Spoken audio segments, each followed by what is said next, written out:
रोजनामा जंग। उन्वान 22 करोड़ कठपुतलियाँ। तहरीर हसन निसार। एक अंग्रेजी रोजनामे के इदारती सफ़े पर पुरानी खबरों का सिलसिला खासा दिलचस्प होता है। उन्वान है 75 साल पहले। चुनाचे वहाँ से एक इक़्तिबास पेश करता हूँ। सुर्खी कुछ इस तरह से है: the Muslim League has got to fight the bureaucracy of the Punjab under the puppet leadership of Malik Khizar Hayat Khan.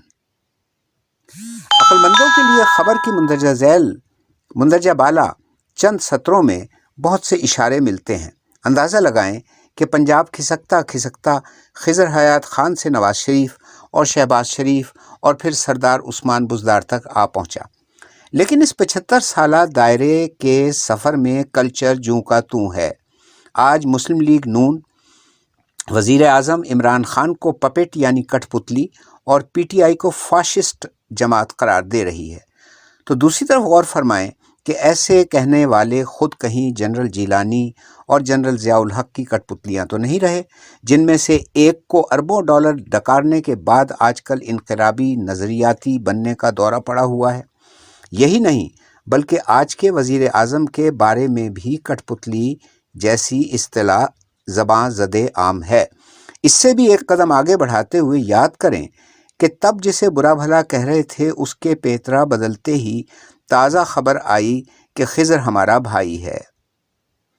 इसी तरह बिलावल और मरियम पहलू ब पहलू जमहूरियत की बहाली की जद्दोजहद में मसरूफ़ हैं, तो ये सोचना ज़रूरी हो गया कि आखिर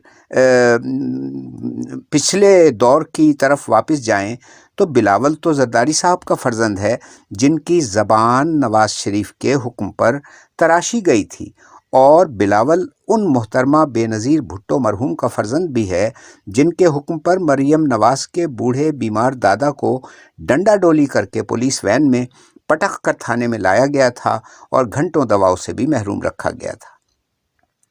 मेरे बहुत से क़ारीन को आज भी वो दिन याद हैं जब मैं मुसलसल लिख रहा था कि मुल्की वसाइल के केक पर लड़ने वाले बाबू और बीबी ने अगर यही तौर तरीके जारी रखे तो वो दिन दूर नहीं जब ये दोनों बुरी तरह खार होने के बाद एक ट्रक पर सवार बहाली जमहूरियत की तहरीक चला रहे होंगे, और फिर वो वक्त आ गया कि एक जद्दोजहद एक जद्दे में और दूसरा यूएई में चला गया। और ये इसलिए कि हमारी सियासी क़यादतों का सियासी दीन ईमान ही ये है कि इक़्तिदार उनके लिए तो परात है, और ये मुहावरा उन्हीं जैसों को देखकर मारिज़े वजूद में आया होगा: जिथे देखा तवा परात उत्थे नच्चा सारी रात। बीबी बाबू लड़ते लड़ते चोंच और दुम गंवा बैठे तो ज़मीनी हक़ाइक़ की रोशनी या अंधेरे में दीदा दिलेरी से बहन भाई बन गए।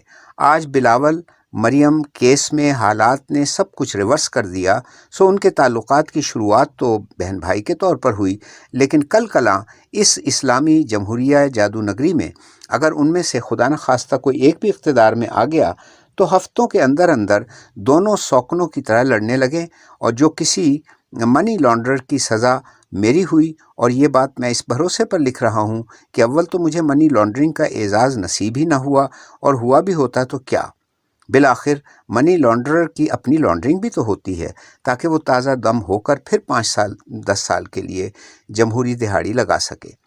ये निज़ाम दरअसल उन लोगों के निज़ाम हाजमा के लिए चूरन है। मगरमच्छ जब अच्छी तरह पेट के भर चुकता है, उसके लिए काफ़ी देर तक बेसुध होकर लेटना, सोना और आराम करना लाजमी समझता है। मुझ जैसे बेवकूफ़ जिसे जेल समझते हैं, वो इनका ड्राई क्लिनिक प्लांट होता है या जमहूरी ख्वाबगाह। इमरान खान पनागाहों में धक्के खाने वाले अवाम अगर उनकी जेलों की फुटेज देख लें तो जेलों पर यलगार करते हैं। क़ारीन, बात कहाँ से कहाँ जा निकली। हालांकि जिस 75 साला पुरानी खबर और उसकी सुर्खी से इस कॉलम का आगाज़ किया था, मकसद उसका सिर्फ ये बताना था कि इस मुल्क में जो नौटंकी चल रही है, जो तकरीरें हो रही हैं, जो इल्ज़ाम लग रहे हैं, ان میں سے کچھ بھی نیا نہیں۔ یہی مدتوں سے ہمارا سیاسی اثاثہ، ورثہ اور شجرہ نسب ہے۔ یہی ہمارا کلچر کہ یہاں تو باپوں نے بیٹے، بھائیوں نے بھائی اور سگے دامادوں بھانجوں نے ماموں سسر نہ چھوڑے، اور یہ تب تک جاری رہے گا جب تک سائنسی انداز میں اس کی چیر پھاڑ نہیں ہوتی۔ لیکن یہاں تو ہمیں ایک دوسرے کی کوڑھ زدہ کمریں سہلانے اور کھجلانے کے علاوہ جھوٹ بولنے کی سے فرصت ہی نہیں ہے۔